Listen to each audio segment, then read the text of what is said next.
fuerte aplauso a Mario. Mario, amigo, bienvenido. Él trae una palabra poderosa. Hola, hola. Hola familia, ¿cómo están? Bendecidos, qué bueno. Me da mucho gusto estar aquí el día de hoy.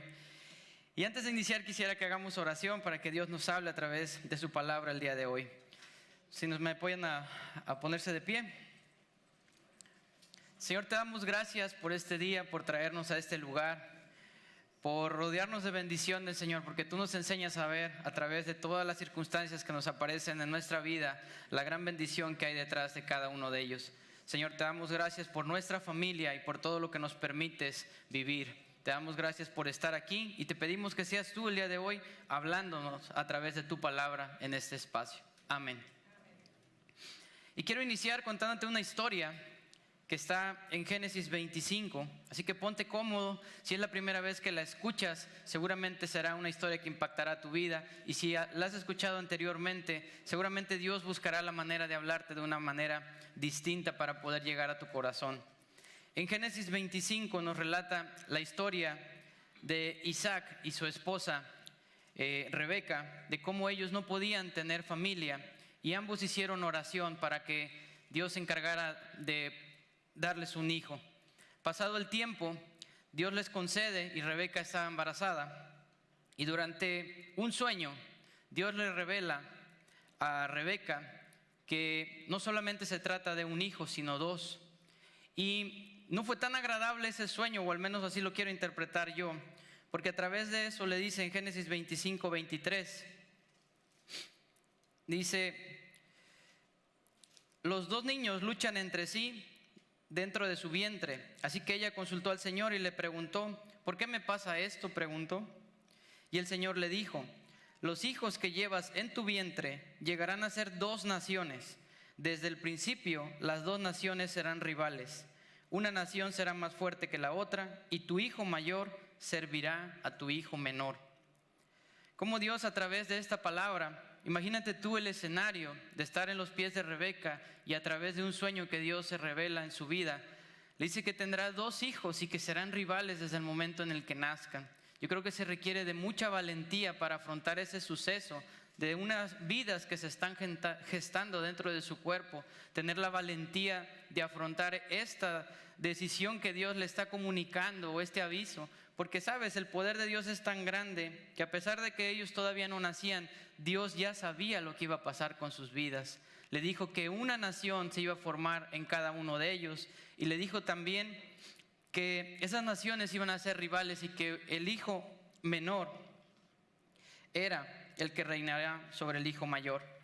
Más adelante, pasado el tiempo, llegado el momento, Rebeca dio a luz, tal como lo dijo Jesús. El primero en nacer tenía una característica muy particular y lo menciona la Biblia. Era una persona pelirroja y estaba lleno de vellos en todo su cuerpo, era muy peludo. A él lo llamaron Esaú. Poco tiempo después nació su hermano y le pusieron Jacob. El aspecto físico era totalmente diferente. Y al momento de nacer, él venía agarrado de los tobillos de su hermano Esaú. Pero estas diferencias no solo se limitaron al aspecto físico, sino que una vez que fueron creciendo sus padres, Isaac y Rebeca, se dieron cuenta de cómo también eran distintos en sus maneras de comportarse, en sus maneras de relacionarse con ellos. Por un lado, Esaú se hizo un experto cazador. Empezó a desarrollar habilidades que ni su padre había tenido para poder salir al campo y cazar animales y traerlos a casa. Por otro lado, Jacob, dice la Biblia, que tenía una personalidad quieta y prefería estar en casa. Y no solamente fueron esas diferencias, sino que también su relación con Dios era muy distinta de ambos. Por una parte, la personalidad de Esaú, a lo largo de varios versículos manifiesta su relación con Dios y de cómo no priorizaba no sé si alguien tenga por ahí un papel, cómo priorizaba las promesas que Dios tenía para él. Gracias, pues. Y por otro lado, Jacob se relacionaba con las promesas de Dios, las ponía en un lugar especial y las sentía que formaban parte de su ser. Es decir, la relación con Dios era totalmente diferente. Mientras uno ignoraba las promesas de Dios, el otro las anhelaba, ¿sí? Mientras uno se sentía pecador, el otro creía que no necesitaba a nadie que viniera a salvarlo de sus pecados. Entonces, cada uno de ellos tuvo un papá que lo eligió como favorito. No dice así textual la Biblia, pero sí especifica que Isaac amaba a Esaú. Por otro lado, su mamá Rebeca amaba a Jacob. Y pasado el tiempo, Jacob, tanto era su anhelo de haber él sido el hijo mayor, pero que no fue así, planeó de una u otra manera poder quitar la parte de los derechos que le correspondían a su hermano, dado que él no veía la importancia de ser el hijo primogénito. Entonces la Biblia nos relata en Génesis 25:33 cómo un día, llegada la tarde, Esaú regresa del campo cansado después de haber ido a cazar, y su hermano Jacob estaba cocinando un platillo y le dice: dame de comer, estoy hambriento. Y su hermano le dice: te lo doy, pero con una condición. Quiero que primero me tienes que jurar que me cedes los derechos como hijo mayor y que a partir de hoy me pertenecen. Entonces Esaú hizo el juramento porque no le importaban esos derechos de ser hijo primogénito. Le dijo: está bien, quédatelos, solamente necesito alimentarme. Dame de comer y dame lo que tengas. Y a través de esto, Esaú otra vez más nos reafirma su relación de cómo estaba respecto a los derechos que por ley le correspondían por ser el hijo primogénito. Entonces Jacob, a partir de ese día, asume el rol que su hermano no pudo tener. Pasado el tiempo, su padre Isaac envejece y me sorprende cómo entra en el rol de esta historia la importancia que tiene Rebeca para los hijos. Nosotros a lo largo de nuestra vida tenemos a una mamá que siempre se entera de todo, que siempre está al tanto de todo y que pareciera que no está, pero sí está al pendiente de todo lo que pasa en el hogar. Así era Rebeca. Entonces, gracias a esta habilidad, Rebeca pudo escuchar lo que su esposo Isaac le dice en Génesis 27, del 2 al 4. Para esto, Isaac ya era una persona mayor, ya había envejecido y sus ojos ya casi no veían con claridad. Así que decide llamar a su hijo mayor, a Esaú, y le dice: yo ya soy un hombre viejo, dijo Isaac, y no sé cuándo moriré. Toma tu arco y tu aljaba, llena de flechas, y sal al campo abierto a cazar un animal para mí. Prepara mi comida preferida y tráemela aquí para que la coma. Entonces pronunciaré la bendición que te pertenece a ti, mi primer hijo varón, antes de que yo muera.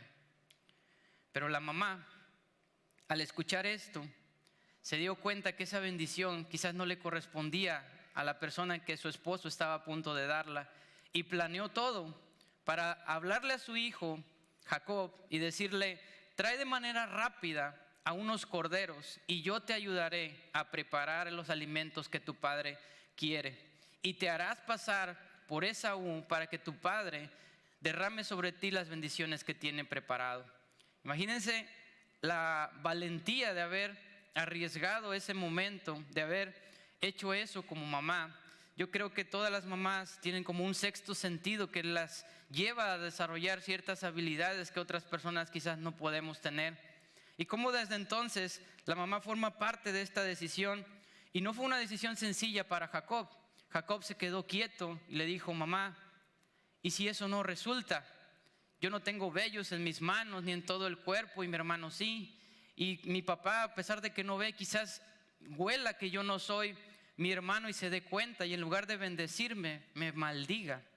Y su madre, sin pensarlo y con una valentía que pocas personas logramos tener, le dijo en Génesis 27:13: entonces que la maldición caiga sobre mí, hijo mío. Tú simplemente haz lo que te digo, sal y tráeme los cabritos. Como desde aquí la palabra de Dios nos enseña de la protección, de la complicidad que está implícita en la mayoría de las madres hacia sus hijos para desarrollar en ellos la función o la visión que Dios tiene sobre la vida de cada uno de sus hijos. Entonces ejecutan el plan, le sale a la perfección. Su madre prepara el cabrito, lo lleva delante de su papá y él no nota porque sus manos fueron cubiertas por las pieles de los animales y el olor animal le recordaba a su hijo Esaú, que siempre estaba de cacería. Entonces duda un poco su padre al tener presente a su hijo, pero se convence de que sí es él por todo lo que les acabo de decir y derrama sobre él una bendición en la cual le dice que prosperará en todo lo que haga y que le pertenecerán todas las tierras y que su hijo será bendito a partir de ese día y que no habrá nada que él no pueda llevar a cabo sin que le salga bien. Entonces, esta promesa fue dada a Jacob. Jacob la asume como tal y sale del lugar en el que estaba su padre. Más tarde regresa Esaú, quien había ido a cazar para llegar y preparar. Cuando Esaú regresa y se entera de todo lo que estaba pasando y de todo lo que había pasado, llega a ver a su padre y le dice: aquí está el platillo que me pediste, vengo por la bendición que me prometiste cuando yo te lo trajera. Y su padre le dice: pero que ya no habías venido. Y le dice: yo no había venido. Entonces, ¿quién era? Entonces se da cuenta que su hermano había hecho el plan para robarle la bendición de parte de su padre. Salió muy enojado porque él le pidió otra bendición a su padre y su padre le dijo que ya no había más. La bendición que ya tenía ya había sido dada a Jacob. Entonces, su madre, otra vez, Rebeca, vuelve a formar parte importante en esta historia y vuelve a escuchar las maldiciones que su hijo había dicho por haber robado su hermano Jacob su bendición. Salió de ahí maldiciéndolo y diciendo que lo iba a matar. Entonces, como mamá protectora, va y le avisa a su hijo Jacob: sal de este lugar, sal, corre, ve a la casa de mi hermano, olvídate de estar en este sitio y ve y protégete, porque tu hermano te quiere asesinar por haberle robado la promesa.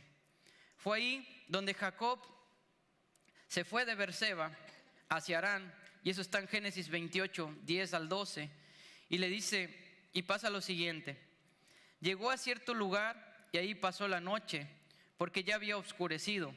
Tomó una piedra de ese lugar y la puso bajo su cabeza para acostarse a dormir. En sueños vio una escalera que tenía un extremo en la tierra y el otro en el cielo, y había ángeles de Dios subiendo y bajando por ella. Vio al Señor que estaba parado a su lado y le dijo: yo soy el Señor, Dios de tu antepasado Abraham y Dios de Isaac. Les daré a tus hijos la tierra en la que ahora estás acostado. La tierra en la que ahora estás acostado. Tendrás más descendientes que las partículas de polvo que hay sobre la tierra. Se esparcirán por el norte, el sur, el oriente y el occidente.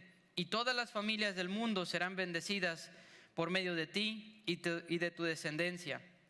Mira, estoy contigo, te protegeré donde quiera que vayas y te volveré a traer a esta tierra. No te abandonaré y cumpliré lo que te acabo de decir. Todo esto Dios se lo revela a Jacob a través de un sueño. Narra la Biblia que llegada la noche Jacob buscó un lugar en donde pasar la noche y tomó unas piedras y las usó como almohada para descansar.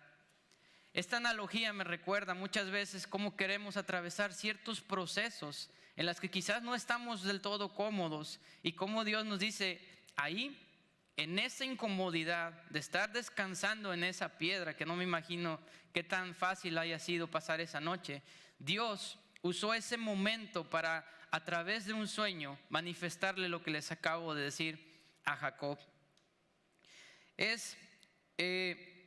Después de esto, Jacob al amanecer recuerda el sueño que tuvo y toma la piedra la cual había usado para descansar y la pone por fuera del lugar en el que había estado y la ancla en el suelo, como un símbolo de que Dios le había hablado en ese lugar, y después llamó Betel. A ese lugar lo bautizó como la casa de Dios. Quiero que te des cuenta de todo el proceso que tuvo que atravesar Jacob. Después de ahí se va a otro lugar y se casa. Pero todo esto de no haber sido posible si la madre de él no hubiera tomado la acción y la valentía de haber hecho lo que hicieron, para que la bendición de su padre cayera sobre Jacob. Creo que la Biblia está llena de mujeres valientes que han tomado decisiones para su familia, para sus hijos y para tomar el riesgo de lanzarse a vivir una vida que valga la pena. Abigail, esposa de Nabal, era sensata y humilde, además de ser hermosa y espiritual.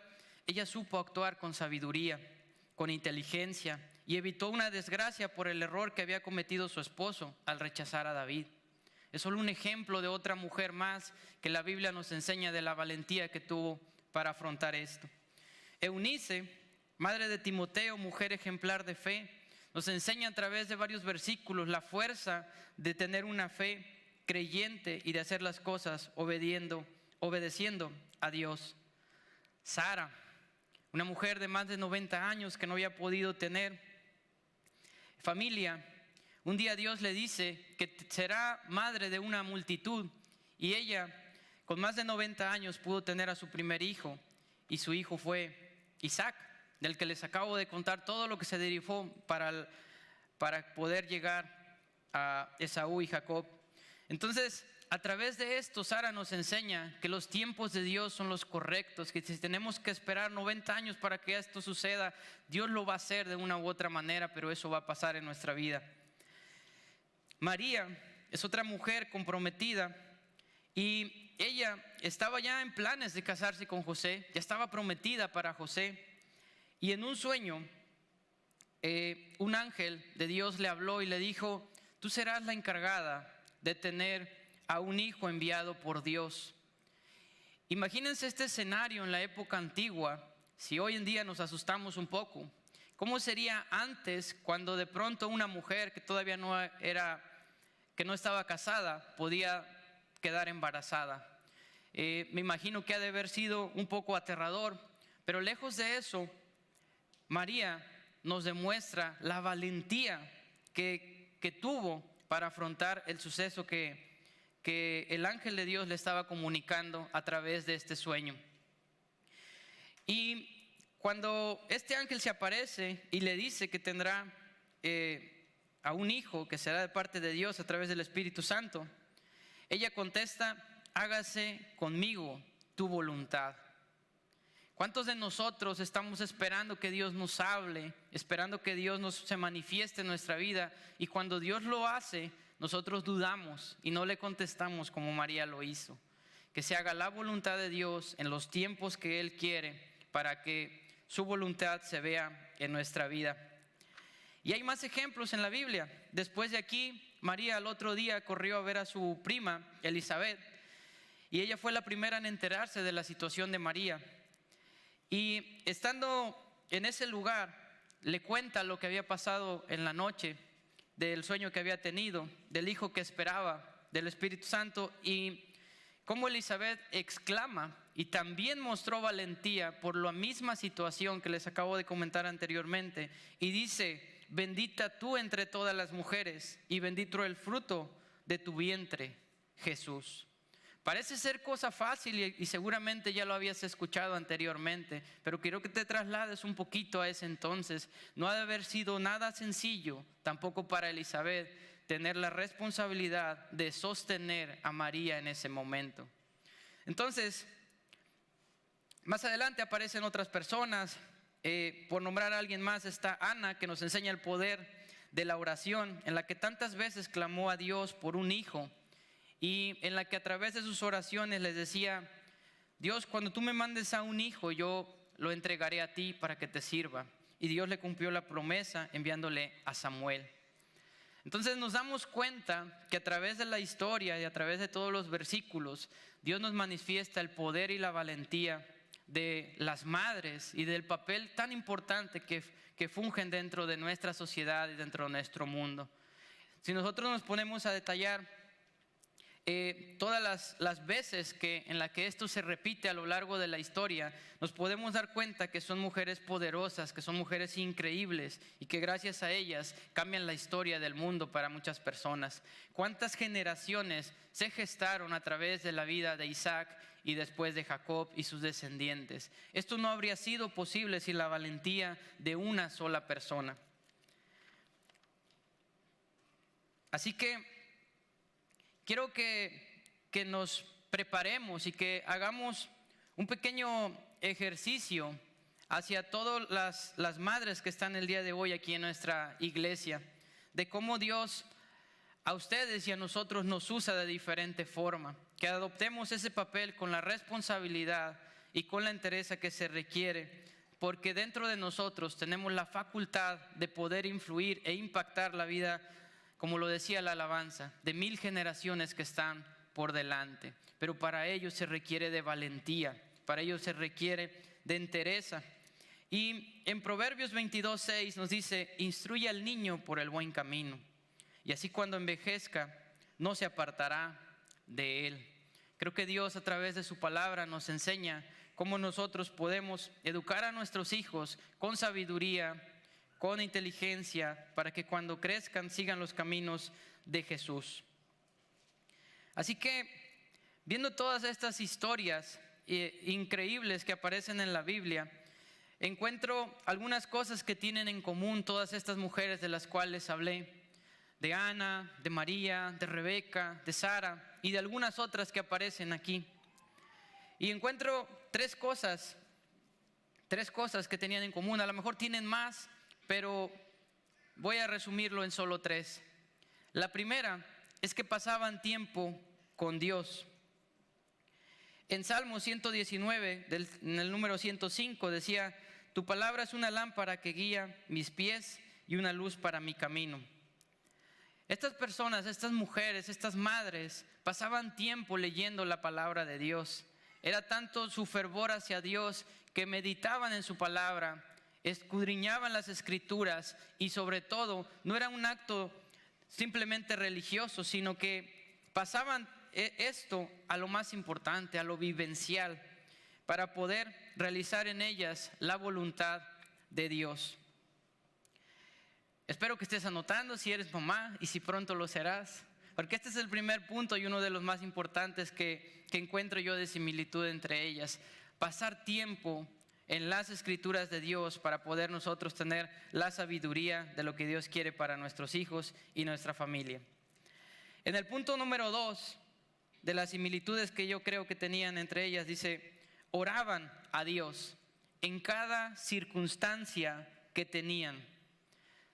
No traían sus quejas a Dios, no traían sus quejas a su comadre o a la vecina, sino las llevaban a Dios. Ante alguna circunstancia que ellas pasaban, simplemente clamaban a Dios, pedían ayuda a Dios y que Dios las ayudara en todo lo que ellos tenían ante ellas mismas. En Jeremías 33:3 nos dice: pídeme y te daré a conocer todos los secretos sorprendentes que no conoces acerca de lo que está por venir. No sé si me pueden apoyar los de la alabanza. Y por último, como el punto número 3, tenían una fe inquebrantable. Pablo escribe una carta a los Efesios en el número 1:18 y dice: pido también que les sean iluminados los ojos de fe, para que sepan a qué esperanza Él las ha llamado, cuál es la riqueza de su gloria y cuál es la herencia entre los santos. ¿Cómo podemos ver a través de estas similitudes que las madres pudieron desarrollar a lo largo de estos años? Y cómo en Efesios nos lleva a darnos cuenta de que tenemos que ver con los ojos del corazón a nuestros hijos. Seguramente, si el día de hoy no lo tienes, quizás venga más adelante, pero en tu casa quizás estás gestando al próximo líder de tu ciudad, al próximo presidente o quizás gobernador de tu estado. Pero para que eso se logre, para que eso se cumpla y la visión de Dios se pueda concretar en la vida de esas personas, tenemos que ver a nuestros hijos con los ojos del corazón que nos habla en Efesios. Nosotros tenemos que ver más allá de lo que nuestros ojos pueden ver, es decir, declarar palabra profética sobre nuestros hijos y poderles comunicar la valentía que ellos nos vean actuando a lo largo de nuestra vida. ¿Quiénes tendremos en casa? Yo creo que Dios sabe el futuro y el pasado y también el presente de cada uno de nosotros. ¿Quiénes tendremos en casa? ¿A quién estamos educando? A la edad que tengan nuestros hijos, 8, 10, 15, 50. Serán nuestros hijos durante el tiempo que Dios nos permita estar con ellos. Y de una u otra manera nosotros, a través de estos ojos de fe, podemos decretar y generar en su vida una vida en plenitud. Y para que esto pase, necesitamos ver a nuestros hijos en la forma en la que Dios nos ve. Dios usa a las madres y a las personas de diferente forma. Dios te usa a ti y a mí de diferente forma para bendecir a las personas que están en nuestro lado. Así que si el día de hoy estás pasando por alguna situación compleja, por alguna situación adversa en lo que no sabes cómo salir adelante, más allá de esa adversidad estará Dios. Dios te estará sacando de ese lugar y Dios quiere que vivas ese proceso por el cual tú estás viviendo. Quizás no sea cómodo como la piedra, pero esa situación que hoy estás viviendo un día será el testimonio de lo que Dios está obrando en tu vida. ¿Cuántos de aquí pueden decir amén? Dale un aplauso a Dios.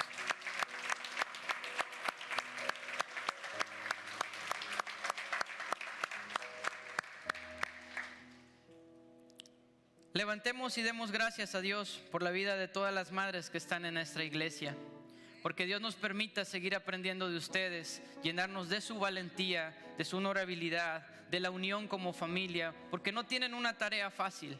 En sus hombros recae la unión de toda una familia y quizás de 1000 generaciones más. Adoptemos y honremos la vida de todas las mujeres de nuestra iglesia y aprendamos de ellas y hagamos un equipo increíble en nuestra casa juntos.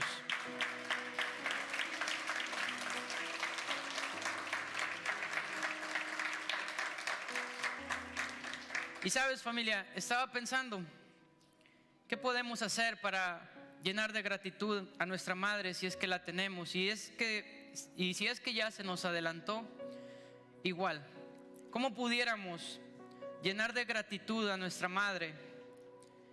Y creo, y Dios me dice que le diga a su iglesia que es siendo el mejor esposo posible, siendo el mejor hermano que podamos ser para nuestra familia, siendo el mejor contribuyente de una iglesia, siendo el mejor amigo que sostenga allá afuera a las personas de nuestra familia.